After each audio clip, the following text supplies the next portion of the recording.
রাজাকারের বাচ্চারা বলে এখনো ঢাকা বিশ্ববিদ্যালয়ের গোলাম আজমের ছবি টাঙ্গায়। এরা রাজাকারের বাচ্চা, এরা বাংলাদেশ মানে না।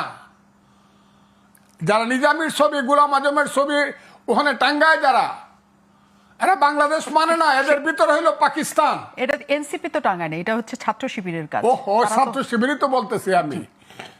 সব গাছেরই গুড়ায় এরা সব ছাত্র শিবির থেকে বাইরে আসা ছেলে, অথবা জামাত থেকে অথবা জামাত গত 5 বছর যাবত এদেরকে এইসব আকাম কুকাম করার জন্য ট্রেনিং দিছে।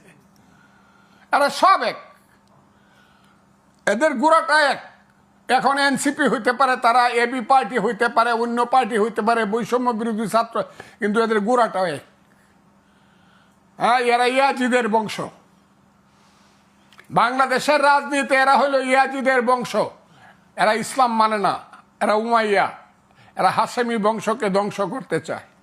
কিন্তু তাদের বক্তব্য হচ্ছে যে এখানে সকলের রাজনীতি থাকবে, সকলেই এখানে রাজনীতি করার সুযোগ পাবেন। আওয়ামী লীগ যেটা করার চেষ্টা করেছে যে একতরফাভাবে সকল রাজনীতি বন্ধ করেছে, তারাই রাজনীতি করেছে স্বৈরশাসকের মতো।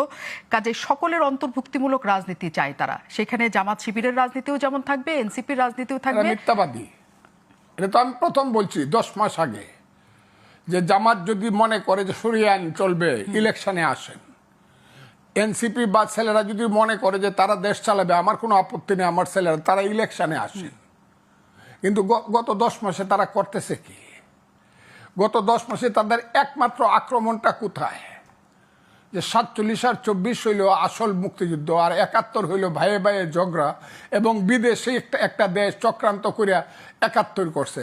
এই 71কে কলঙ্কিত করার জন্য, 71-এর মুখে কালি মাখানোর জন্য এদের সমস্ত প্রচেষ্টা। এবং ওই যে আপনি একটু আগে বলছেন কথাটা, ওনাকে জিজ্ঞাসা করছেন, যুদ্ধটা কিন্তু এইখানেই। What is the principal contradiction of a nation? 1971 সনে প্রিন্সিপাল কন্ট্রাডিকশন কী ছিল? 1947 সনে প্রিন্সিপাল কন্ট্রাডিকশন কী ছিল? আমাদের জাতির ভুল হোক শুদ্ধ হোক, সেটা ছিল হাত মে বেরি মুখ মে পান লড়কে লেঙ্গে পাকিস্তান। পাকিস্তানের সঙ্গেই পক্ষে আমরা ছিলাম, আর পাকিস্তান হবে কি হবে না এটা ছিল মূল কন্ট্রাডিকশন। 71-এর মূল কন্ট্রাডিকশন কি?